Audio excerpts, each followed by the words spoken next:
भगवान देवादिदेव महादेव भगवान शिव, जिनकी पुनीत पावन पवित्र शिव महापुराण की कथा भगवान शिव की कृपा से, उनकी करुणा से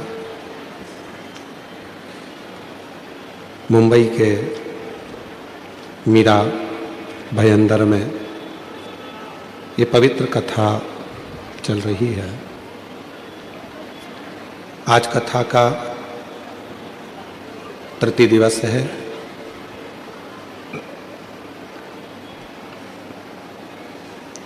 कथा के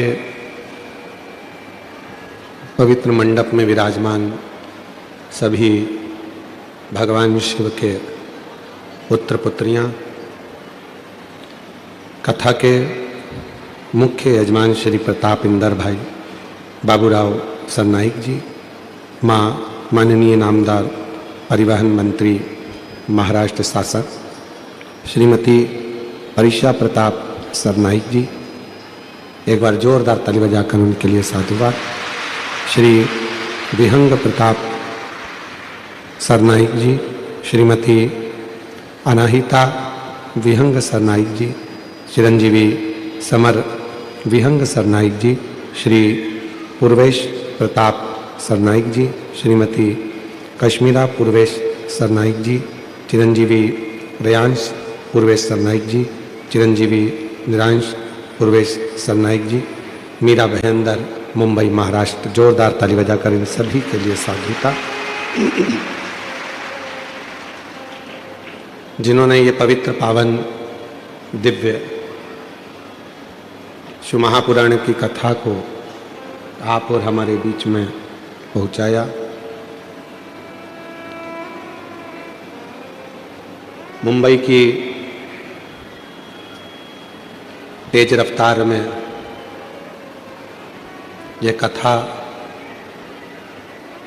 जीवन का सुख प्रदान करने वाली है।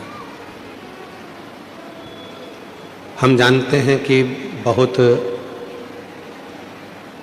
व्यस्तता का समय है आप लोगों का भी, उसके बाद भी आप सभी ने इस पवित्र कथा का जो लाभ लिया है, इस पवित्र कथा का जो स्मरण किया है, तो वो एक जीवन का सुख प्रदान करने वाली है, एक जीवन का आनंद देने वाली है। जब हम एक कदम भी अगर भगवान देवादिदेव महादेव की ओर बढ़ाते हैं, तो ये मानकर चलना कि तुम्हारा एक कदम भगवान शिव का 1000 कदम तुम्हारी ओर बढ़ता है और तुम्हारी ओर चलता है।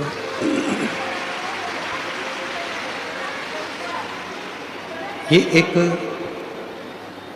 जीवन का एक सुख प्रदान करने वाली है, जीवन का एक आनंद प्रदान करने वाली है। इधर आवाज नहीं है पंडाल में। एक भक्ति और वो भक्ति का जो बल होता है वो शिव के करीब ले जाने का होता है।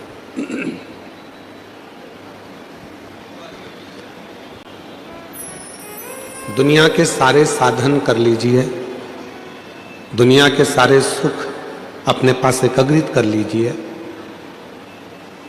दुनिया की सारी दौलत आपके पास में एकत्रित कर लीजिए, पर अंत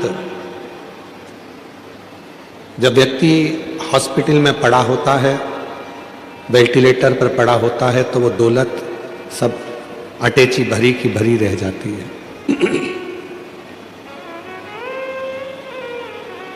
वो पूरी संपदा आपके पास में रखी की रखी रह जाती है। तब डॉक्टर से एक बात आप लोग कहते हैं कि डॉक्टर साहब चाहे कितना भी पैसा लग जाए हमारे इस व्यक्ति की जान बचा लीजिए। तब डॉक्टर भी कहता है कि मैं पूरी मेहनत करूंगा, पूरा प्रयास करूंगा, जितना मुझसे बन सकता है उतना पूरा प्रयास करूंगा, आगे फिर उस परमात्मा की जो मर्जी होगी वो होगा।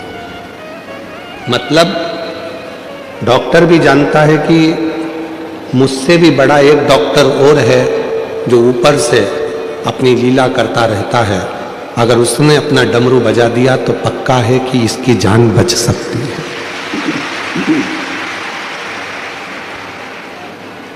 यदि उसने कृपा कर दी, उसने अगर बता दिया कि उसने कह दिया कि ये हो सकता है, तो फिर जान बच सकती है। और तेरी कृपा बिना ना हिले एक लेते श्वास तेरी कृपा से ननु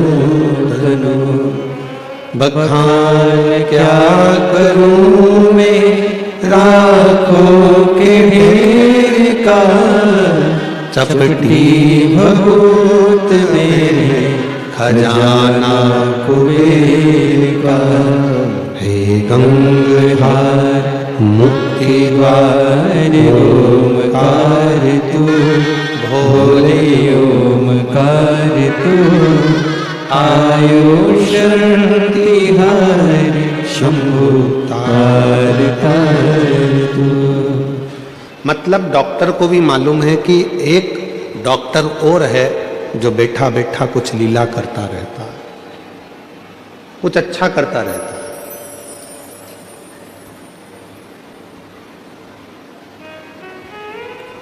हम एक निवेदन आप लोगों से करें, मुंबई जैसी सिटी में आप लोग रहते हैं, बहुत बड़े शहर में रहते हैं, आपसे केवल इतना जरूर कहेंगे कि धन कमाने के तरीके आपके पास में बहुत कुछ होंगे और दुनिया भी आपको धन कमाने के तरीके सिखाएगी, पर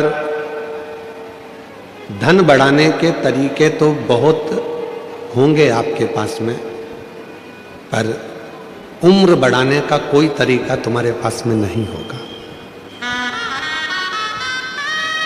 कोई तरीका तुम्हारे पास में उम्र बढ़ाने का नहीं है।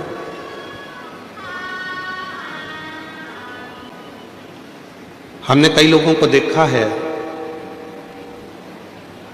पूरी जवानी उनकी कमाने में निकल गई और एक मकान बनाया उनने जोरदार, और विचार करा कि इस मकान में अब मेरी जिंदगी अच्छे से निकलेगी, तो बुढ़ापा ऐसा आया कि पलंग ने पकड़ लिया उसको। डीले कम कर दो और अंदर की भी आवाज बढ़ा के थोड़ा सेट करो, बक्सों की आवाज खोलो, चोंगे की आवाज कम करो।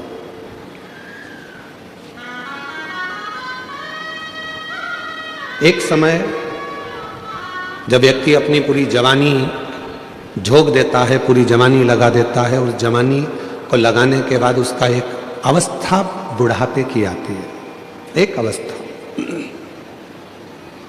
और उस बुढ़ापे की अवस्था में वो सोचता है कि अब मैंने कमा कर ये मकान बना लिया, अब मैंने ये घर बना लिया, अब मैंने फैक्ट्री बना ली, इसका सुख मैं भोगूंगा।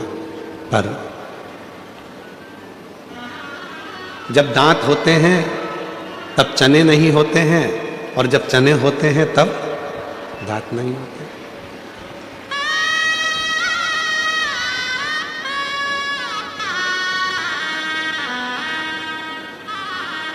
सुख को ढूंढने के लिए पूरी जिंदगी निकाल दी अपन ने, पूरी जिंदगी, और वो सुख हमसे दूर भागता रहा।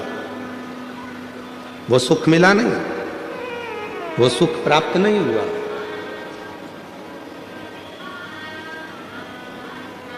आखिरी में फिर मालूम पड़ा कि वो सुख तो हमारे हाथ में लगता ही नहीं, प्राप्त होता ही नहीं,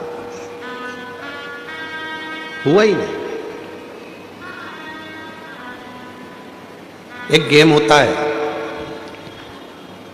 साबुन रखा है, शैम्पू रखा है, सर्फ की थैली रखी है, बिस्कुट रखा है, बहुत सारा सामान सामने रखा है, उसको रिंग दिए जाते हैं, 10 रुपए के 5 रिंग। उस रिंग को फेंकोगे, जिसमें चले गया वो तुम्हारा हो गया।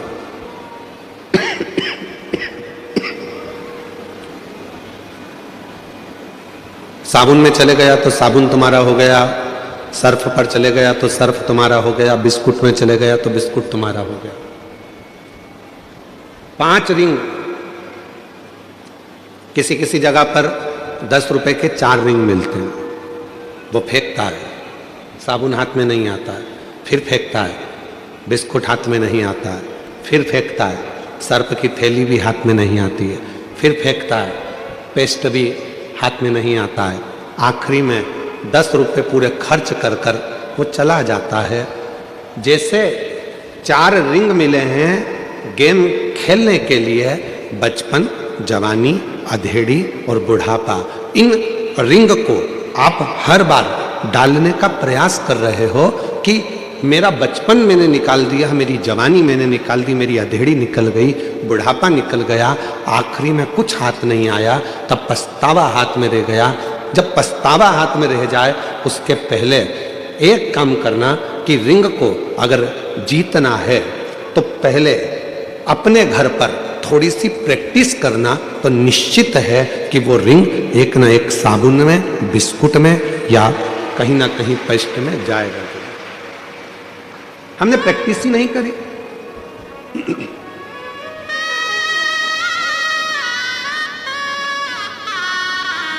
जीवन खत्म हुआ तो जीने का ढंग आया, जब सम्मा बुझ गई तब महफिल में रंग आया। जीवन पूरा चले गया तब लोगों को समझ में आया कि मैंने पूरी जिंदगी गंवा दी, केवल शिव को एक लोटा जल ना चढ़ा पाई। पूरा जीवन निकाल दिया, मैंने भगवान की भक्ति ना कर पाई। मेरा पूरा जीवन निकल गया और मैं भगवान का भजन ना कर पाई। मेरी जीजियों, मेरी मुंबई के जीजाओं, मेरी मुंबई की बेटियों, बेटाओं, मेरे बुजुर्ग माँ बाप, आप सबको मैं एक बात कहूं अपनी इस व्यासपीठ से कि दुनिया में आपके बराबर कोई किस्मत वाला नहीं है जो शंकर की भक्ति में तल्लीन बैठे हुए हो। तल्लीन बैठे बहुत हैं।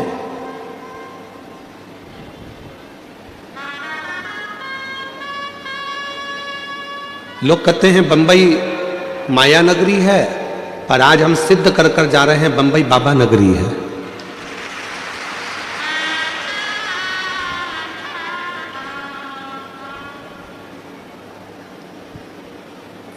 ये महाराष्ट्र छत्रपति वीर शिवाजी का है।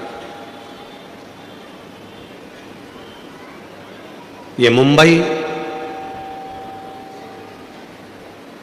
जिस मुंबई पर एक आवाज पर पूरा हिंदू एकत्रित हो जाता था, ये मुंबई पूरा बाला साहेब ठाकरे जी का है। बाला साहेब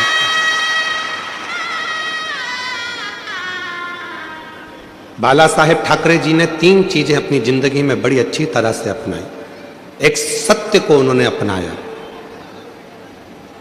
दूसरा, सनातन को उन्होंने बहुत अच्छी तरह से जानकर जनमानस में प्रेरणा दी। और तीसरे नंबर पर बाला साहेब ठाकरे जी ने भगवा को घर घर तक पहुंचाया। वो बाला साहेब ठाकरे।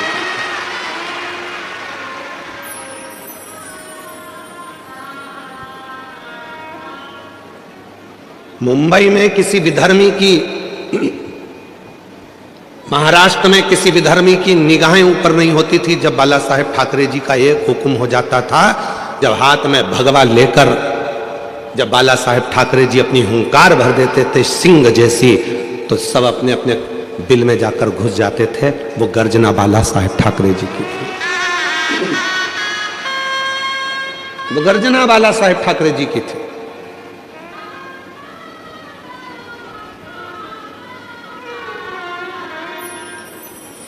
जिस समय पर अमरनाथ जी की यात्रा को रोकने की बात आई थी, उस समय पर भारत की भूमि का कोई व्यक्ति नहीं बोला था। केवल एक मुंबई से, महाराष्ट्र की इस धरा से, छत्रपति वीर शिवाजी की इस भूमि से एक शेर धाड़ कर बोला था, वो थे बाला साहब ठाकरे जी, अगर अमरनाथ की यात्रा रुकी तो तुम्हारी भी आगे की यात्रा रुक दी जाएगी, याद रखना जाना मुंबई से ही है। तुम्हें जाना मुंबई से ही है, इस बात का अंदाजा लगा कर बैठना। 3 चीजें मेरे बाला साहब ठाकरे जी ने अपने जीवन में अपनाई है, एक सत्य को, दूसरा सनातन को और तीसरा भगवा को। और जिसने अपनी जिंदगी में ये 3 चीजों को धारण कर लिया, समझ लेना सत्य सनातन धर्म की जय होने लगेगी और पूरा राष्ट्र भगवामय हो जाएगा, पूरा राष्ट्र भगवान। हम पहचान नहीं पाते शिव को, हम पहचान नहीं पाते भगवान को, हम पहचान नहीं पाते परमात्मा की उस अविरल भक्ति को।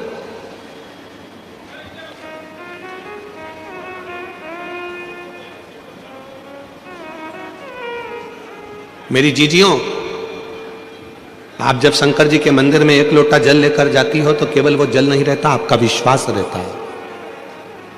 आप जब शंकर जी के मंदिर में 1 लोटा जल लेकर पहुंचती हो तो वो जल नहीं रहता, वो आपका भरोसा रहता है।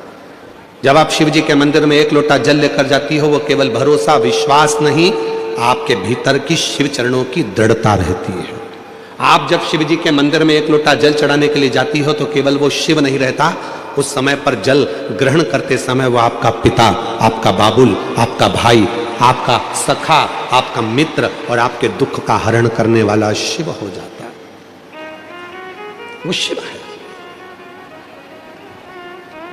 बस याद रखिएगा, हाथ में बांधने वाली घड़ी कभी कभी बंद हो जाती है।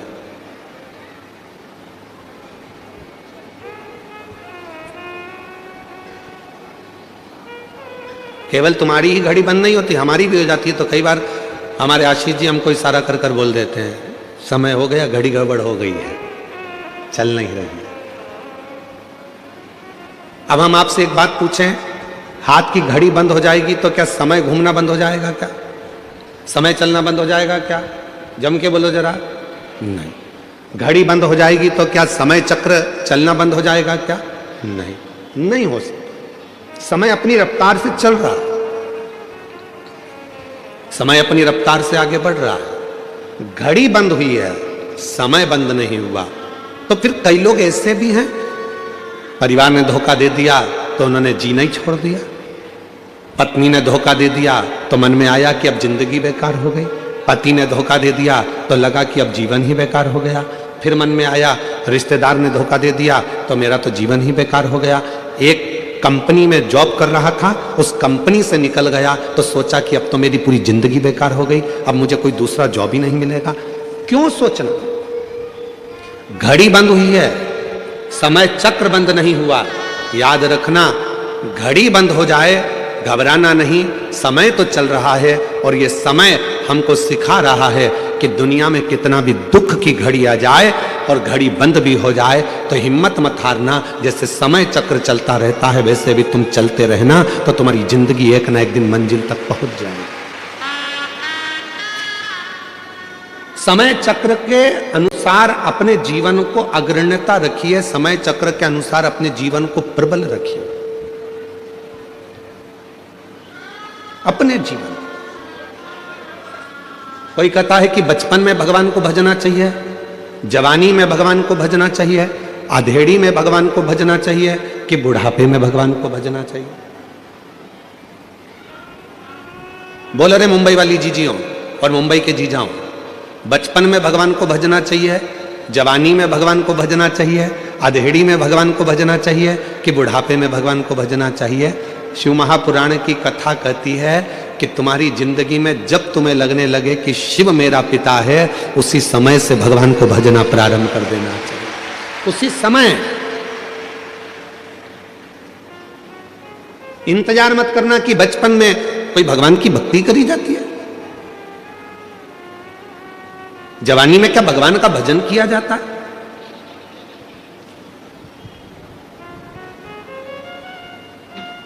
नामदेव जी महाराज बाल्यावस्था से हरि विठ्ठल पांडुरंगा का भजन करते थे।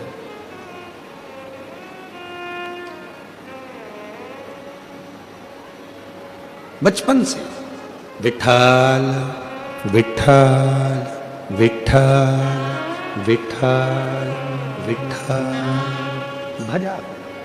राम कृष्ण हरि जय राम कृष्ण हरि राम कृष्ण हरि जय राम कृष्ण हरि। जप रहे पांडुरंगा हरि विठ्ठल के भजन में नामदेव जी महाराज इतने डूब गए थे, कुत्ता रोटी लेकर भागा तो उसके पीछे घी की कटोरी लेकर भागते थे। लोग उनको बावरा कह देते थे, शुद्ध नहीं है, बावरे हो गए। जैसे मीरा भई रे बावरी, मीरा को भी लोग बावरी कह देते थे, पागल कह देते थे, वैसे नामदेव जी को भी बावरा पागल कह देते। कुत्ते के पीछे घी की कटोरी लेकर भाग रहे हैं कि कोरी रोटी ना खा ले, घी लगा कर दूंगा। उन्हीं नामदेव जी महाराज की झोपड़ी में आग लग जाती है। नामदेव जी को सूचना मिल जाती है कि झोपड़ी में आग लगी, तो नामदेव जी दौड़ कर आते हैं। आग धधक कर जल रही थी। नामदेव जी ने दंडवत प्रणाम करा अग्निदेव को और हाथ जोड़कर कहा, वारे हरि विठ्ठल, इतने दिन से बुला रहा था, आज इतने दिन के बाद आया। गांव के लोगों ने नामदेव जी को हिलाकर कहा, बावरे जैसी बात मत करो, तुम्हारे घर में आग लग गई है। नामदेव जी कह रहे हैं, तुम्हें आग दिखती है, मुझे विठ्ठल दिखता है, बस निगाहों का फेर है, हर जहां में वही परमात्मा दिखता है। बस निगाहों का फेर है, हर जगह में वही परमात्मा दिखता है। तुझ में मुझ में हर एक में विठ्ठल नजर आता है। ये अग्नि नहीं, मुझे मेरा पांडुरंगा नजर आता है। और नामदेव जी ने तुरंत जिस कमरे में आग लगी थी दूसरा कमरा खोल दिया, दूसरे कमरे को खोला, तीसरा कमरा खोल दिया और भगवान से बोला, आओ अंदर प्रवेश करो, इसमें भी चले जाओ, इसमें भी जाओ। और आग लगते लगते दूसरे कमरे में आग लग गई, तीसरे कमरे में आग लग गई। नामदेव जी बाहर गए, जितना सामान अंदर रखा था वो भी उठा उठा के डालने लगे। गांव के लोग सामान को बाहर निकाल रहे थे, नामदेव जी उनसे ले लेकर अंदर डाल रहे थे। गांव के लोगों ने कहा, नामदेव आग लगी है। नामदेव जी बोले, आग नहीं, विठ्ठल आया है। विठ्ठल चोक पुराओ मानी,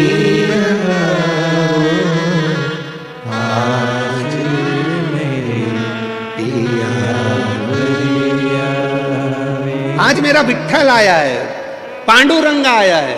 वो गीत जो आप लोग हमेशा गुनगुनाते रहते हो। आप तो मुंबई जगत के लोग हो और फिल्मों से आपका नाता है, तो आपको स्मरण में आना चाहिए, बहारो फूल बरसाओ मेरा महबूब आया।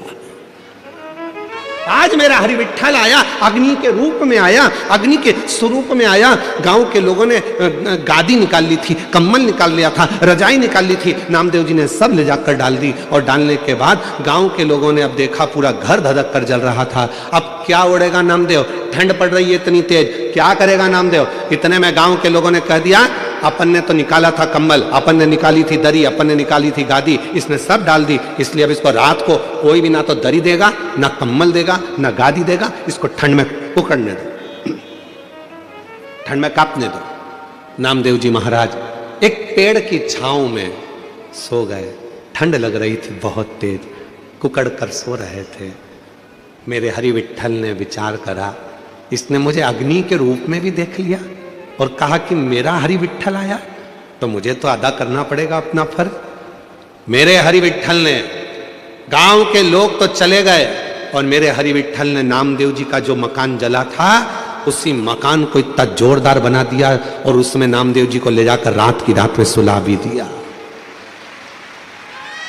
सवेरे गांव के लोगों के नेत्र खुले, गांव के लोगों ने विचार करा, चलकर देखो नामदेव जी की हालत क्या है। जो नामदेव जी को देखने गए तो आम के पेड़ के नीचे नामदेव नहीं थे, मकान के अंदर डनलप का सुंदर गद्दा था, मखमल की रजाई थी, मखमल का तकिया था, खूब आराम से नामदेव जी सो रहे थे। नामदेव जी को जगाकर गांव के लोगों में से एक बहुत धनिक व्यक्ति था, पैसे वाला व्यक्ति था, उसने नामदेव जी को जगाकर पूछा, नामदेव ये बता, ये मकान किसने बना दिया रात की रात में। नामदेव जी बोले, मेरे रिश्तेदार आए थे। अच्छा, ये गादी भी उनने, हाँ, तकिया भी उनने, हाँ, रजाई भी उनने, हाँ। तो उसने कहा, नामदेव इतना जोरदार मकान तो हमने कहीं नहीं देखा, तेरे रिश्तेदार से कह के एक मकान मेरा भी बना दे। नामदेव जी ने कहा, लगा आग,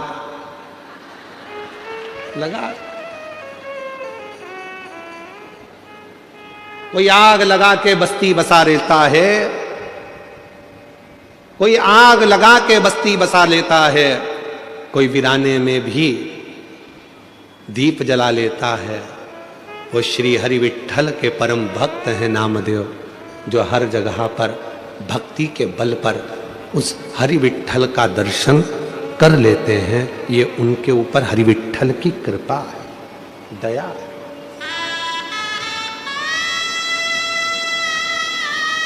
पड़ोसी कह रहा है हमारा मकान बनवा दो, लगा।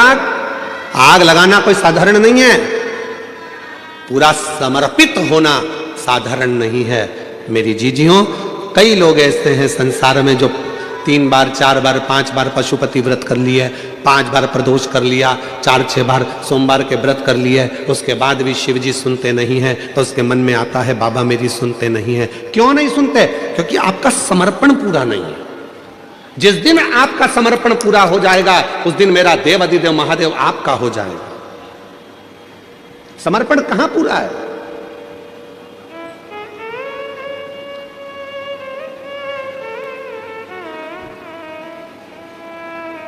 एक पत्र है,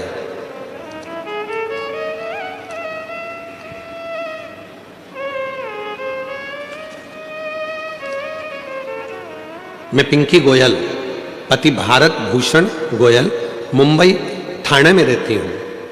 कहीं बैठी हो तो हाथ हिला सकती हैं। मेरा नाम है पिंकी गोयल, पति भारत भूषण गोयल, मुंबई थाना में रहती हूँ। कहीं बैठी हो तो हाथ हिला सकती हैं, और अगर बैठी हो तो एक बेलपत्र लेने के लिए आ सकती हैं। मेरा बेटा चिराग गोयल 6 साल से सीए फाइनल का एग्जाम दे रहा था, लेकिन हर बार कुछ नंबर से रह जाता था। तब आपके कहने पर मैंने 2 बार पशुपति व्रत किया और हम 1 बार सीहोर गए। बाबा, आप कहते हो कि कुबेरेश्वर धाम जाने पर 3 महीने में ही मनोकामना पूरी हो जाती है, लेकिन बाबा ने मेरी 2 महीने में ही मनोकामना पूरी कर दी और मेरा बेटा सीए बन गया। मैं बाबा को प्रणाम करने के लिए आई। फिर मैं दोबारा सीहोर गई और 2 महीने में ही मेरे बेटे की सगाई भी हो गई। गुरुजी, मेरा बड़ा बेटा अंशुल गोयल भी आपका भक्त है और आपकी कृपा से बेटे ने कनाडा में पीएचडी पूरी की है और अच्छी जॉब भी मिल गई है, शादी भी हो गई है। मेरे बाबा का जितना गुणगान करूं उतना ही कम है। बाबा इसी तरह हमारे पूरे परिवार पर और पूरे देश पर अपनी कृपा बनाकर रखें, यही शिव की कृपा। विश्वास था, पक्का था, मन में यह विश्वास था कि पशुपति व्रत करूंगी मेरा काम होगा। मन में यह विश्वास था कि सीहोर जाऊंगी, कुबेरेश्वर धाम पर जाकर कंकर शंकर पूजन करूंगी, रुद्राक्ष लाऊंगी, मेरा बाबा मुझे संभाल लेगा। जब विश्वास है तो परमात्मा है, अगर विश्वास ही नहीं तो परमात्मा कहां से होगा? भरोसा ही तो परमात्मा है। आप इतनी संख्या में आए हो, इतनी संख्या में आप लोग आए हो। आप में से कई माताएं ऐसी हैं जिनको पूरा भरोसा है, आप में से कई मेरे जीजा ऐसे हैं जिनको पूरा भरोसा है, आप में से कई बेटा बेटी ऐसे हैं जिनको पूरा भरोसा है, आप में से कई बुजुर्ग ऐसे हैं जिनको पूरा भरोसा है कि मैं कल्याण में इस मीरा रोड पर कथा सुन रही हूं, भयंदर में बैठकर, मुंबई में बैठकर, वहां की मिट्टी अगर मेरे शरीर पर लगेगी और यह पक्का है कि मैं जो मांग कर जाऊंगी मेरा 3 महीने में मेरा बाबा मेरी मुराद पूरी करेगा, मतलब करेगा, निश्चित है करेगा।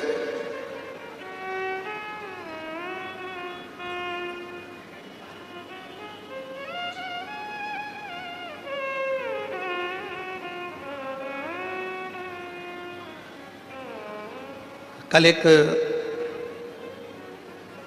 बहन जी ने एक पत्र लिखा था और उस पत्र को हमें ढूंढना पड़ेगा। उस पत्र में उन्होंने लिखा था कि आपकी कथा सुनते सुनते मुझे शंकर जी से मोहब्बत हो गई। नीचे पत्र में लिखा था क्या आपको शिव जी से मोहब्बत हुई है? प्यार हो जाता है तो बताया नहीं जाता, नहीं तो बाप के जूते पड़ना चालू हो जाते हैं। क्या आपको शिव जी से मोहब्बत हुई है? वो मां ने पत्र में लिखा आपकी कथा सुनते सुनते मुझे शिव जी से मोहब्बत हो गई। क्या आपको शिव जी से मोहब्बत हुई है? हम कहेंगे हमारा तो पूरा जिगरा शिव में बसता है, मोहब्बत तो बहुत छोटी सी चीज है। पूरा जिगरा, मोहब्बत तो बहुत छोटी सी चीज। ये दुनिया के लोगों के आगे एक आरती का एक लाइन आती है, तन मन धन सब कुछ है तेरा, स्वामी सब कुछ है तेरा, तेरा तुझको प्रभु का प्रभु को समर्पण, क्या लागे मेरा। अब यहां पर तन मन और धन तीन चीजें हैं, तीन चीजें। मतलब ये दृष्टि भी तुम्हारी है, ये मेरा स्वरूप भी तुम्हारा है, पूरा स्वरूप।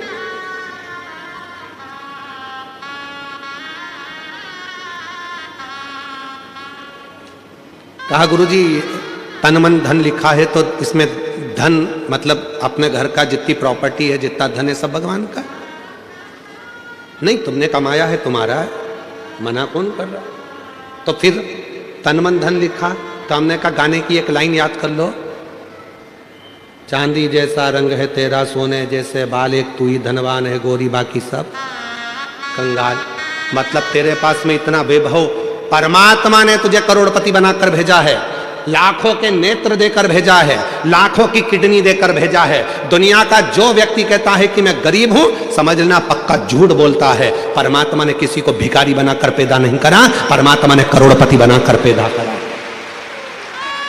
परमात्मा कभी किसी को गरीब बनाकर पैदा नहीं करता, परमात्मा हमेशा सेठ बनाकर पैदा करा है। बस इतना याद रखना, अपने हुनर को निखारिए, अपने भीतर जो परमात्मा ने दिया है उसको निखारने का प्रयास करिए, अपने भीतर जो परमात्मा ने दिया है उसको सामने लाने का प्रयास करिए। जिस दिन आप अपने हुनर को निखारना प्रारंभ करोगे, एक दिन आप अपने आप समझ जाओगे कि परमात्मा ने आपको कितना करोड़पति बनाकर भेजा है, कितना धनपति बनाकर भेजा है। हम अपने आप को निखार ही नहीं रहे।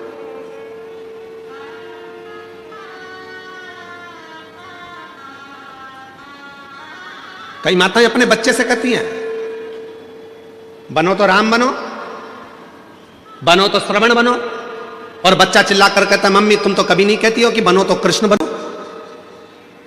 माँ ने कहा हम इसलिए नहीं बोलते क्योंकि तुम समझोगे कि भगवान कृष्ण ने माखन को चुराया, भगवान कृष्ण ने चीर चुराया, तो हमको लगता है कि तुम भी कहा कुछ वैसा ना करने लगो, इसलिए हम तुम्हें कृष्ण नहीं, हम तुम्हें राम बनने को कहते हैं, हम तुम्हें श्रवण बनने को कहते हैं। इतनी देर में बच्चा कहता है अगर तुम कहती हो कि राम बनो श्रवण बनो तो मैं राम बनने को तैयार हूं। जैसे दशरथ जी ने अपनी पूरी सत्ता राम जी को सौंपी थी, लाओ जरा तिजोरी की चाबी सौंपी है, देव हमको तिजोरी की साथ। कठिन है, इसलिए अपने बच्चों से कहना कि बनना तो छत्रपति वीर शिवाजी बनो, बनना तो दुर्गावती बनो, बनना तो झांसी की रानी बनो, और बनना तो बाला साहेब ठाकरे जैसे प्रबल शेर बनो जिसकी गर्जना से पूरा देश गूंजता। रामकृष्ण परमहंस बनो, स्वामी विवेकानंद बनो। बनना है तो अपने जीवन में कुछ अच्छा करने के लिए जागरूकता का प्रभाव परमात्मा ने जो तुमको भेजा है उसको निखारने का प्रयास करिए, उसको निखारो। कितना सुंदर एक चरित्र है शिव महापुराण में, जरा देखिएगा। धनु राजा के दो पुत्र हुए, रंभ और करम। दोनों के घर में औलाद नहीं थी। जल में बैठकर दोनों तप कर रहे थे, इतने में एक मगर आ गया और मगर ने करम्ब को खा लिया। रंभ को लगा मेरा भाई मर गया, अब मैं जल में बैठकर तपस्या नहीं करूंगा, अब मैं जल में बैठकर तप नहीं करूंगा। तो रंभ गया, अब चारों तरफ आग लगाकर, अग्नि लगाकर बीच में बैठकर तपस्या करने लगा, ब्रह्मा जी को प्रसन्न करने लगा। ब्रह्मा जी प्रसन्न हो गए, मांगो रंभ तुम्हें क्या चाहिए। रंभ ने कहा मेरे घर में औलाद नहीं है, संतान नहीं है, आप कृपा करो और मेरे घर में संतान हो। तो कह दिया ए रंभ, तू तपस्या कर कर जैसे उठेगा, जिसको भी प्रेम से देख लेगा, जिसको भी तू प्रेम से देखेगा उसी से तेरी औलाद हो जाएगी। बस रंभ तपस्या कर कर उठा, सामने से एक भैंस निकल कर जा रही थी, एक महिष निकल कर जा रही थी, और रंभ ने उस भैंस को, उस महिष को प्रेम से देख लिया, और जैसे ही भैंस को देखा भैंस का गर्भ ठहर गया। उस महिष का गर्भ ठहर गया, उस भैंस का गर्भ ठहर गया और वो भैंस गर्भवती हो गई। भैंस जब अपने मालिक के घर पहुंची, उसका जो पति था भैंसा महिषा, उसने देखा कि मेरी पत्नी गर्भवती हो गई, इसके गर्भ में किसका बच्चा है। भैंसे ने ध्यान लगाया तो मालूम पड़ा कि वो रंभ का पुत्र है। क्रोध में आ गया महिषा, और महिषा को क्रोध आया, भैंसे को क्रोध आया और रंभ के साथ वो युद्ध करने चले गया और आखिरी में उसने रंभ को मार डाला। जैसे रंभ मर गया, उसके नगर के लोगों ने उसका अंतिम संस्कार करना प्रारंभ करा। चिता लगाई, अंतिम संस्कार हो रहा है, चिता पर लेटाया, चारों तरफ से आग लग गई। इतने में भैंस को लगा, उस भैंस को जिसके गर्भ में बच्चा था, उस भैंस को लगा कि मेरे गर्भ में इसका बच्चा है जो जल रहा है, जिसकी चिता जल रही है, पर पति तो मेरा यही है, क्यों ना अब मैं अपने भी प्राण त्याग दूं, अपने पति के साथ ही सती हो जाऊं। और वो भैंस दौड़ती दौड़ती अग्नि में कूद पड़ी। जैसे ही अग्नि में कूदी, इतने में उसका एक बच्चा हो गया, जिसका जन्म होते से ही, प्रकट होते से ही उसने मनुष्य का और भैंस का दोनों का रूप धारण करना प्रारंभ कर दिया। उसका नाम महिषासुर हो गया। उसका नाम था महिषासुर।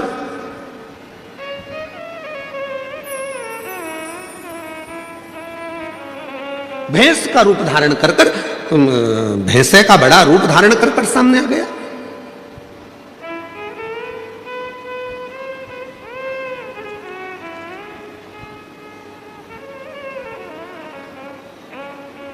अब महिषासुर ब्रह्मा जी का तप करा, वर मांगा, मुझे वर दीजिए ब्रह्मा जी। ब्रह्मा जी ने पूछा कौन सा वर चाहिए, तो ब्रह्मा जी से कहा मुझे वर दीजिए कि मुझे कोई पुरुष ना मार सके। और महिषासुर ने मन में सोचा कि किसी स्त्री में ऐसा बल नहीं है जो मुझे मार दे, अगर मरूं तो स्त्री के हाथ से मरूं। अच्छा,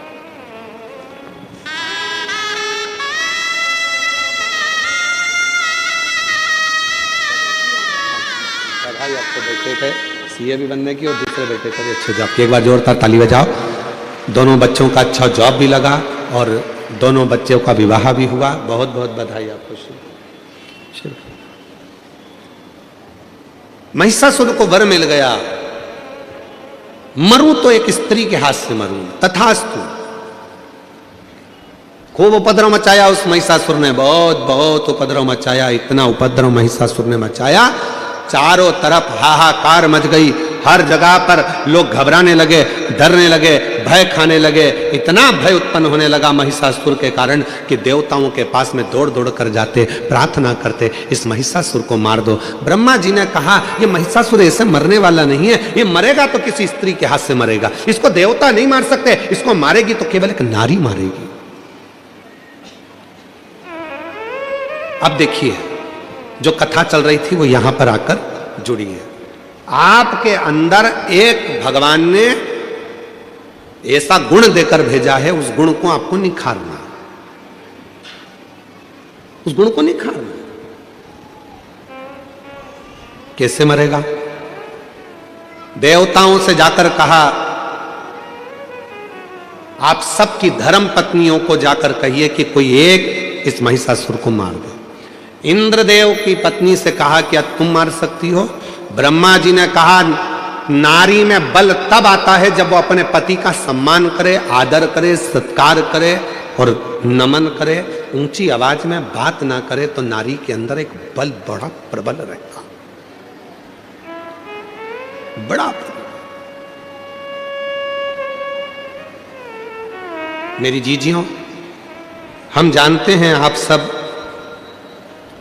बहुत अच्छे शहर में रहते हो, बहुत विद्वत शहर है मुंबई, बहुत विद्वत शहर है। हम सब जानते हैं कि आप लोग बहुत विद्वान भी हैं, पर एक निवेदन आप सबसे करेंगे, आप बनो विद्वान मना नहीं है, आप बहुत अच्छे शहर में रह रहे हो, आपकी विद्वत्ता है, फिर भी निवेदन है, एक माता पिता को, दूसरा घर के बुजुर्ग को, तीसरा अपने पति को, चौथा अपने परमात्मा को प्रणाम करने में कभी पीछे मत हटो, उसको नमन जरूर करा करो। घर के बुजुर्गों को नमन करने पर हमारे ऊपर यदि कोई तकलीफ आने वाली होती है तो वो कट जाती है। वो तकलीफ कट जाती है। अपने माता पिता को प्रणाम करने में बिल्कुल संकोच मत करो, कोई संकोच नहीं होना चाहिए अपने मां बाप को प्रणाम करने में।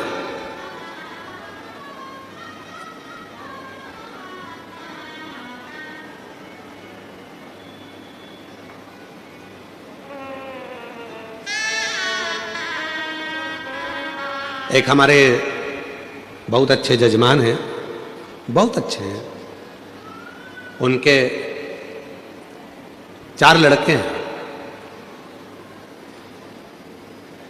2 विदेश में रहते हैं, 2 इंडिया में रहते हैं, भारत में, और बड़े बड़े शहर में रहते हैं। और हमारे जजमान ब्यावरा के पास में रहते हैं।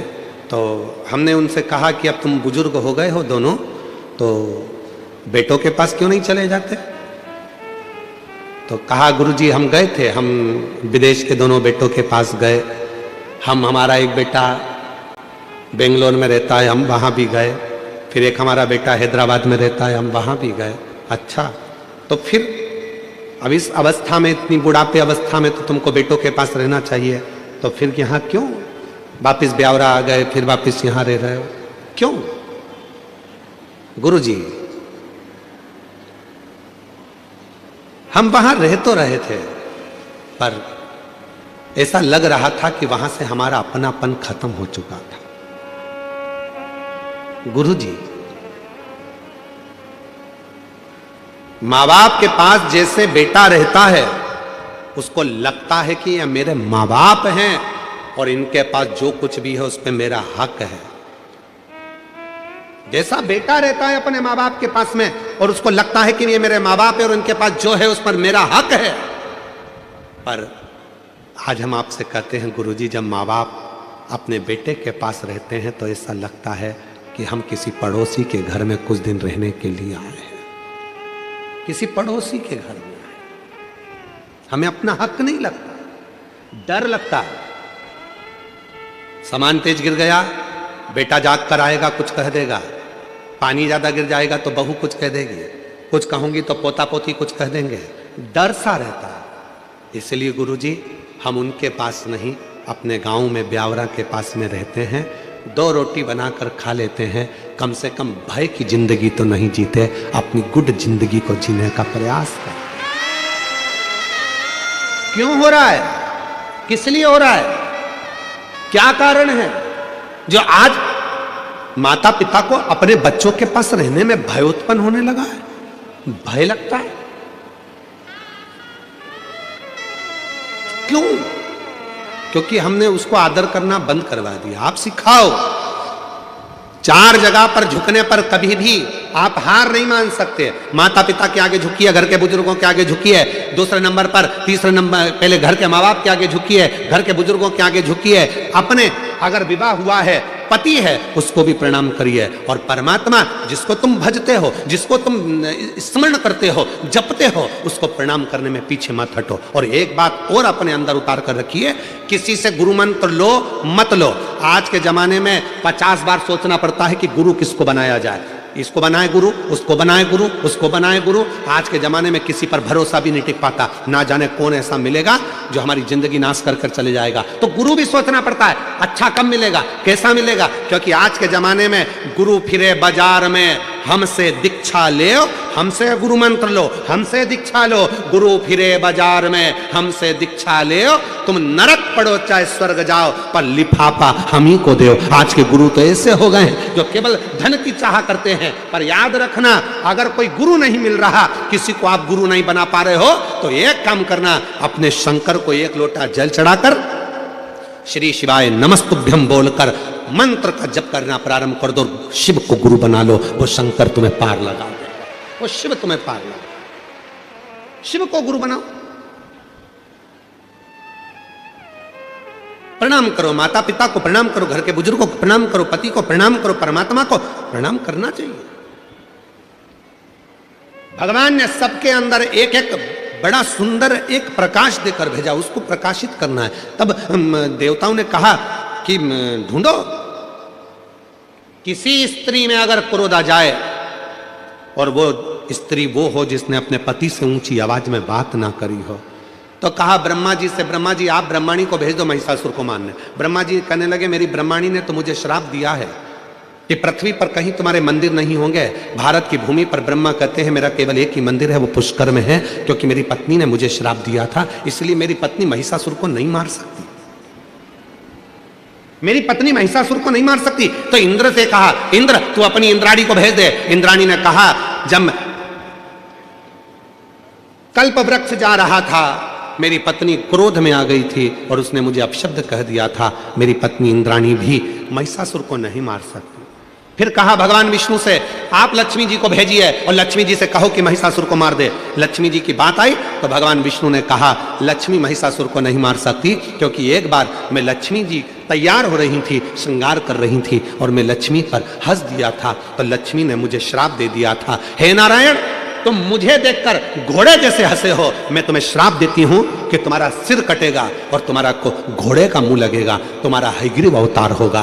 तो मेरा घोड़े का मुख लगा और मैंने हयग्रीव अवतार धारण करा, तो लक्ष्मी भी महिषासुर को नहीं मार सकती।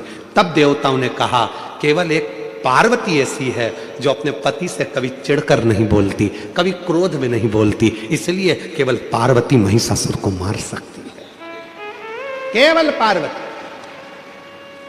कोई देवी में सामर्थ्यता नहीं है पार्वती के अलावा जो महिषासुर को मार दे। शंकर भगवान बोले मेरी पार्वती को तो गुस्सा ही नहीं आता, जब गुस्सा ही नहीं आता तो मारेगी कैसे? जब गुस्सा आता है तो टूट पड़ती है, क्रोध आएगा तो झगड़ा करेगी ना, इसको तो क्रोध ही नहीं आता। इतने में ब्रह्मा जी ने कहा अब तुम्हें उसको गुस्सा तो दिलाना पड़ेगा। तो भगवान शंकर ने मन में सोचा गुस्सा कैसे दिलाऊं। तो एक बार भगवान शंकर ने कहा मैं प्रयास करके देखता हूं। शिव जी पहुंच गए, पार्वती जी भोजन बनाई, आकड़िया की रोटी बनाई, काकड़िया की साग, और परसे माता पार्वती जी पावे भोलानाथ मन शिव रटोरे, छोड़ दो कपट मन शिव रटोरे, मन शिव रटोरे, छोड़ दो कपट मन शिव रटोरे। आकड़िया की रोटी बनाई, काकड़िया की साग, बोलो बोलो, आकड़िया की रोटी बनाई, काकड़िया की साग, और परसे माता पार्वती जी, परसे माता पार्वती जी, और पावे भोलानाथ मन शिव रटोरे, छोड़ दो कपट मन शिव रटोरे। पार्वती जी ने भोजन परोसा, शिव जी भोजन कर रहे थे, शंकर भगवान गुस्सा दिलाने के लिए तैयार हो गए। पार्वती तेरा अगला जन्म कितना विचित्र था पार्वती, हे पार्वती कितना विचित्र। पार्वती को कुछ सूझ ही नहीं पड़ी, वो तो अपनी रोटी बनाने में लगी थी।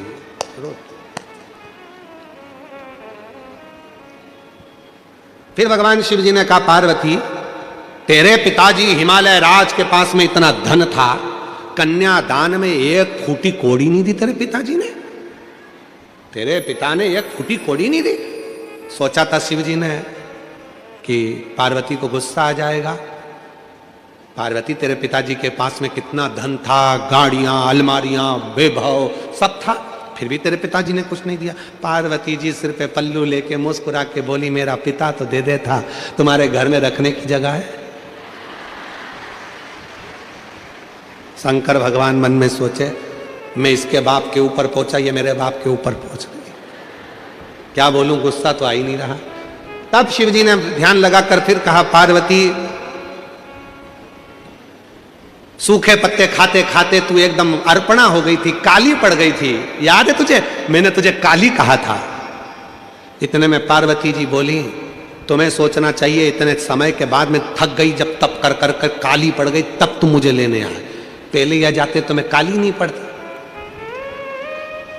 शिव जी मन में सोचे गलती मेरी गिना रही है, पर इसको गुस्सा तो आ ही नहीं रहा। शंकर भगवान बाहर गए भोजन करते करते, भगवान विष्णु और ब्रह्मा जी बाहर खड़े थे, उन्होंने हाथ जोड़कर बोला प्रभु कुछ हुआ?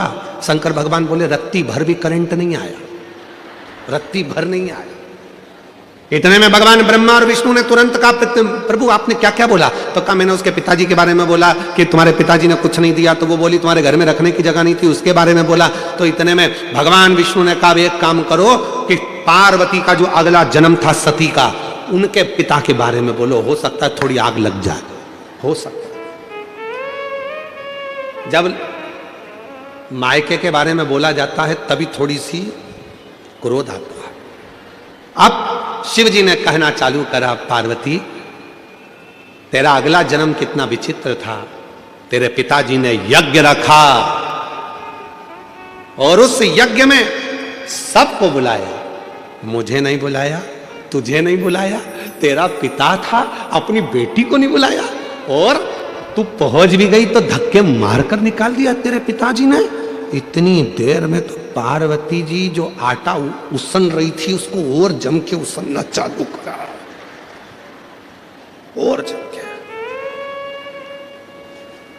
आज भी आटा उसनने के बाद आटे में 3-4 उंगलियां दबाई जाती है। आप लोग दबाते हो कि नहीं दबाते मैं मालूम नहीं, देखा है आप लोगों ने? आटा उसनने के बाद उसमें 3-4 उंगलियों को ऐसे ऐसे दबा दिया जाता है, दबाते हैं उसके अंदर। क्यों दबाते हैं? कि मेरे पिता के घर में भले कुछ भी हुआ हो, पर अब मैं आपके घर में रहती हूं, मैं आपके अनुकूल चलती हूं, मेरे पिता को ना बखानिए, मेरे बाप को अपशब्द ना कहिए, अब तो मैं आपके घर की हो गई हूं। ये आटे पर उंगली बनाने का मतलब है कि अब मैंने सील ठप्पे सब तुम्हारे घर के लगवा लिए हैं, अब सारी प्रॉपर्टी तुम्हारी, जमीन जायदाद मकान सब मेरा और तुम्हारा, तो अब पिता का क्यों बखानना, पिता का क्यों कहना?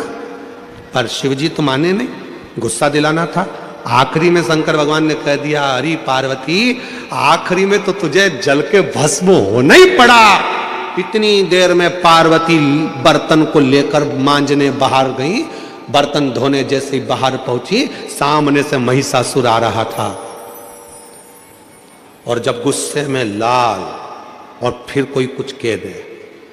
अब शिव जी कुछ नहीं बोले, चुपचाप से बाहर निकले। भगवान विष्णु और ब्रह्मा जी ने पूछा कुछ हुआ? इतने में भगवान शंकर बोले मालूम पड़ेगा, कुछ देर खड़े रहो। इतने में सामने से आ रहा था महिषासुर, भैंसे पर बैठा था, आवाज लगाकर कहा, बड़ी सुंदर हो नारी, तुम मेरी बन जाओ। अब तो मां ने खोले केस और भयंकर बर्तन को तो पटका नीचे, और जो देखा महिषासुर को, महिषासुर देखकर बोला तुम तो क्रोध में और सुंदर लग रही हो। इतने में तुरंत शंकर भगवान ने भगवान विष्णु का हाथ पकड़कर बोला, अब कुछ मत बोलो, घी में, अग्नि में घी डलना चालू हो गया है, और अब अपने को सामने नहीं आना, ये अकेला निपट जाएगा। अब सामने क्रोध आया मां को, बाल खुले थे मां जगत जननी के, तो माता जगत जननी जगदम्बा ने उसको बांधा, पर क्रोध की अग्नि इतनी तीव्र थी कि केश फिर खुल गए। इसलिए हमने देखा है जब माताएं लड़ने के लिए जाती है पड़ोसी पड़ोसन के यहां, वो फुल एनर्जी से बोलती, बोल तो जरा, पूरी एनर्जी एकदम।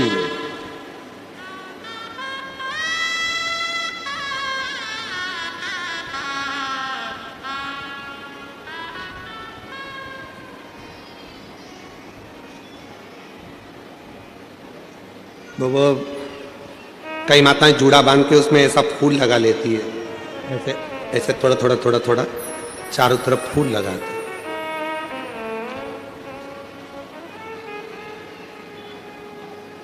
चारों तरफ फूल लगा।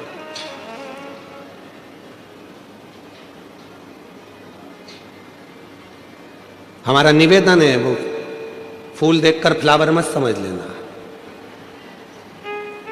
जूड़ा बंधा है मतलब फायर है, जूड़ा बंधा है मतलब प्रबल है।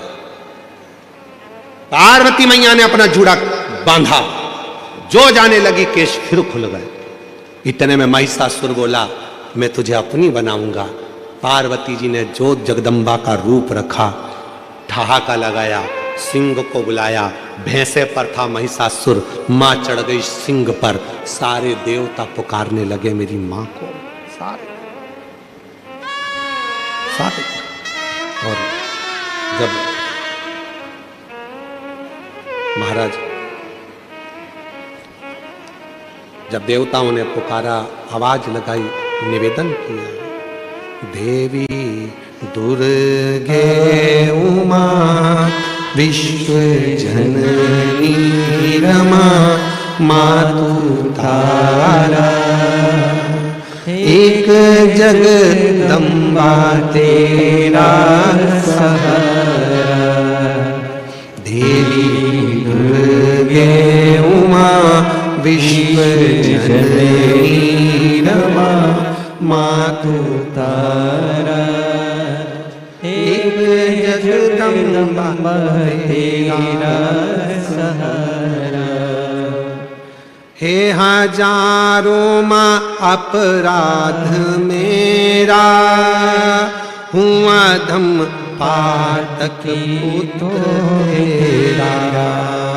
हे हजारों माँ अपराध मेरा, हुआ धम पात की पुत्र तेरा। पुत्र होवे अदा तुम्ही माँ को सदा पुत्र प्यारा।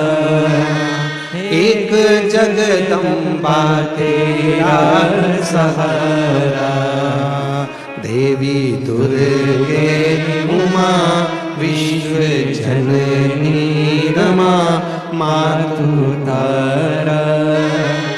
एक जगदम्बा तेरा सहारा, एक जगदम्बा तेरा सहारा। सारे देवता पुकारने लगे, माँ कृपा करिए, करुणा करिए, माँ दया करिए, ये सारा उपद्रव इस महिषासुर ने मचा रखा है, आप हमारी लाज रखिए, लाज रखिए।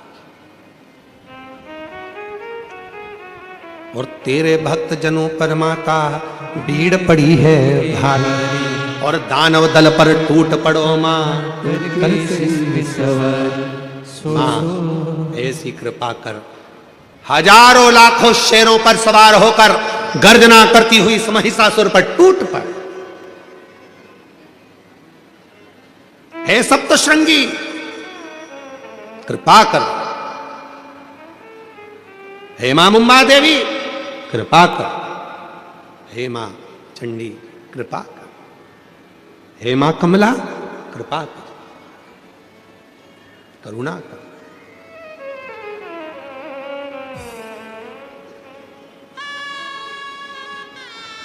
मां देवता निहार रहे, मां को क्रोध आएगा, करुणा करेगी, दया करेगी, टूट पड़े।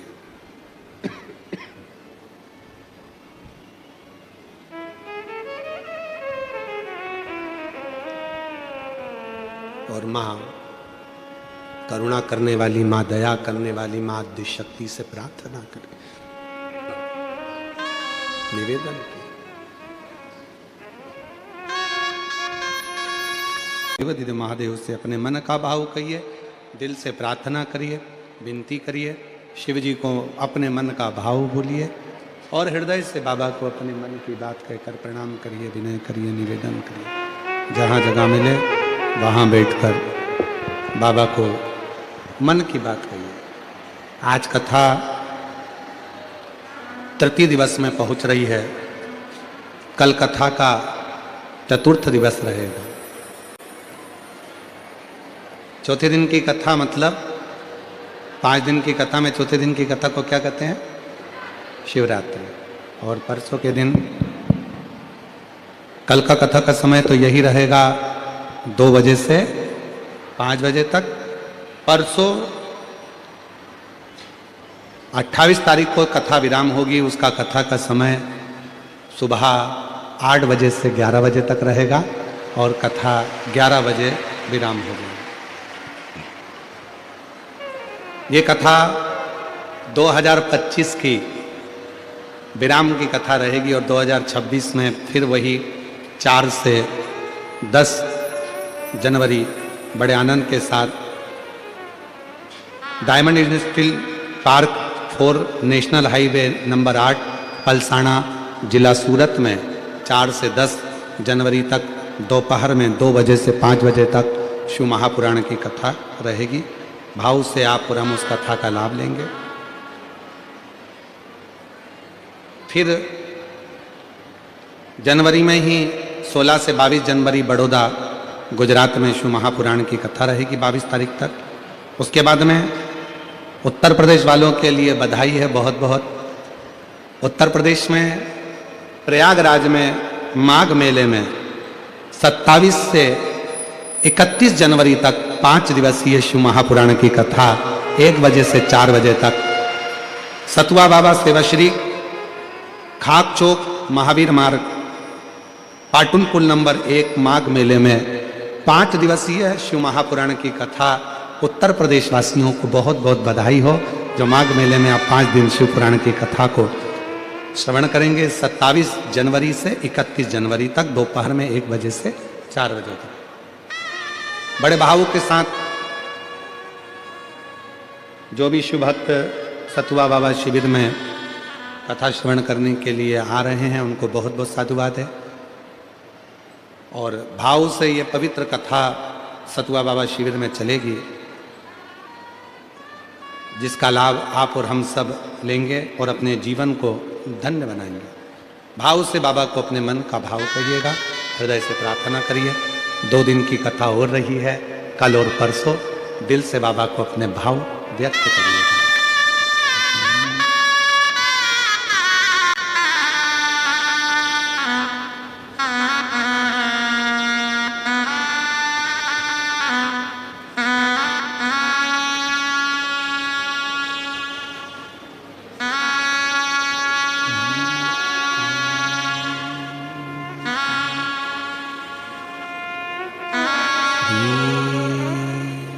शिवाय नमस्तुभ्यं श्री शिवाय नमस्तुभ्यं श्री शिवाय नमस्तुभ्यं श्री शिवाय नमस्तुभ्यं श्री शिवाय नमस्तुभ्यं। भोला सब दुख काटो हमारा, ओ भोला सब दुख काटो हमारा। शिव शंकर जपो तेरी माला, भोले बाबा जपो तेरी माला। भोला सब दुख काटो हमारा, ओ भोला सब दुख काटो हमारा। वेश है मंगल मंगलकारी, वेश है मंगल मंगलकारी।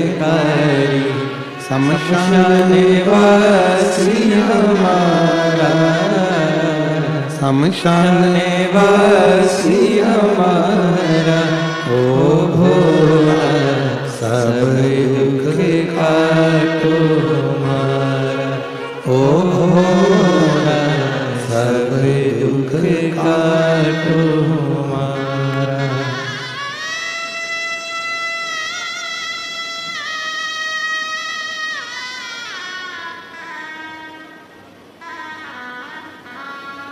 बाबा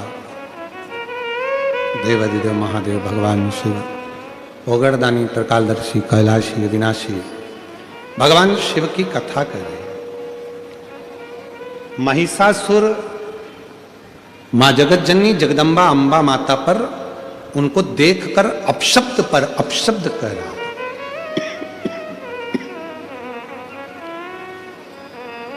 मैया को क्रोध आ गया। रिटर्न बढ़ाओ, बाहर की आवाज ज्यादा आ रही है अंदर। माता को क्रोध आ गया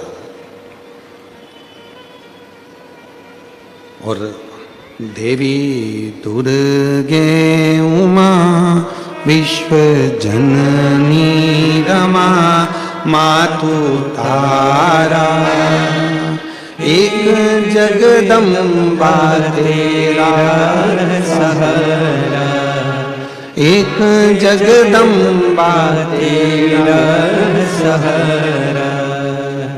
माँ हजारों सिंह के ऊपर चढ़कर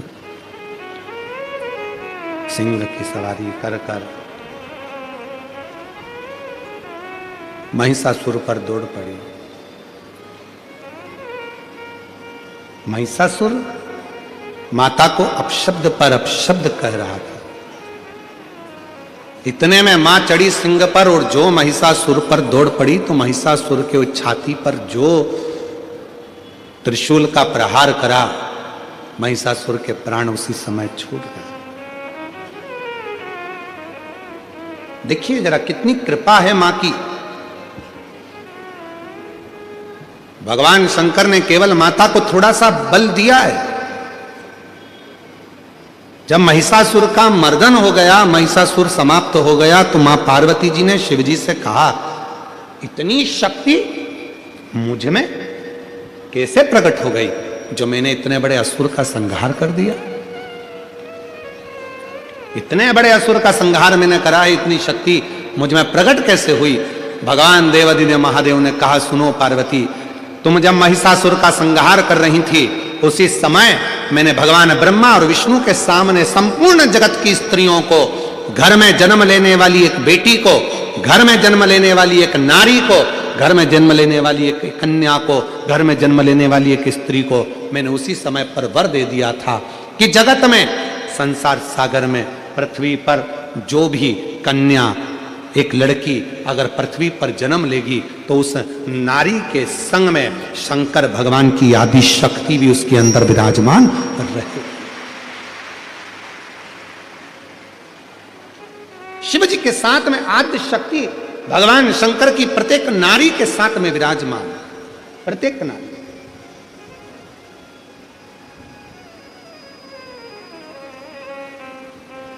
और देवी दुर्गे उमा विश्व जननी रमा मातु तारा, एक जगदम्बा तेरा सहारा, एक जगदम्बा तेरा सहारा। माँ आदि शक्ति, माँ दुर्गा, जगत जननी, जगदम्बा, अम्बा, भवानी माँ ने कृपा करी, करुणा करी, दया करी। तो शिव कथा कर रही है। मेरे ओघड़दानी, मेरे शंभु भगवान कहते हैं, मेरे शंकर भगवान कहते हैं, ये शिव महापुराण की कथा कहती है, संसार का प्रत्येक मनुष्य, चाहे स्त्री हो चाहे पुरुष हो, जब एक लोटा जल शिवलिंग पर आकर समर्पित करते हैं तो उनमें एक अलग से ऊर्जा, अलग से शक्ति, अलग से बल शंकर कहते हैं मैं प्रदान कर देता हूं। उसमें बल अपने आप आ जाता, शक्ति अपने आप आ जाती।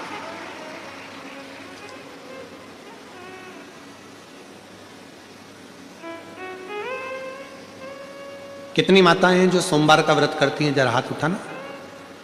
बहुत सारी हैं, रखो रखो, रखिए।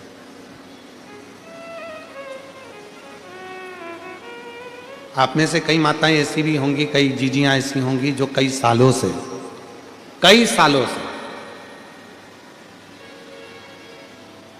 हो सकता है आप में से कई माताएं ऐसी हों जो कुंवारी अवस्था में भी अपने मायके में भी व्रत करती हैं। हो सकता है आप में से कुछ मेरी जीजियां, मेरे कुछ जीजा, उन कुछ बेटियां कुछ ऐसे हों जिनको व्रत करते करते 2 साल, 5 साल, 8 साल, 10 साल हो गए, सोमवार का व्रत चल रहा है उनका, चल रहा है। कई बार पति भी कह देते, परिवार के लोग कह देते, तुम्हारे अंदर इतनी शक्ति, तुम्हारे अंदर इतना बल, तुम्हारे अंदर इतनी एनर्जी कहाँ से आ जाती है जो तुम इतना ये सोमवार का व्रत इतने समय से कर रहे हो, इतना बल कैसे आ जाता है, इतनी शक्ति कैसे आ जाती है? तो कई बार माताएं कह देती हैं कि ये हमारी शक्ति नहीं है, हम तो जिस शिव जी की आराधना कर रहे, शंभु शंभु, हम जिस देवादिदेव महादेव की आराधना कर रहे हैं, ये वही शिव शक्ति प्रदान करता है, कोई दूसरा नहीं दे सकता।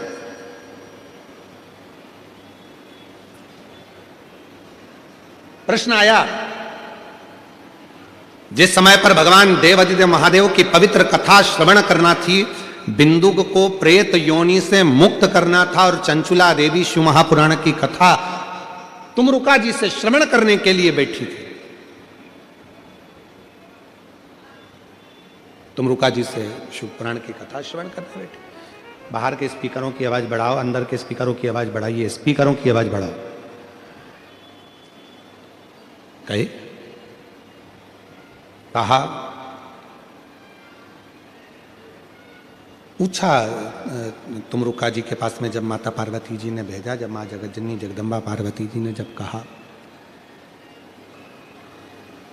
और पार्वती जी ने जब कहा कि अगर तुम्हारे पति को प्रेत योनि से मुक्त करना है, शंभु शंभु शंभु शंभु शंभु, जब तुम्हारे पति को प्रेत योनि से मुक्त करना है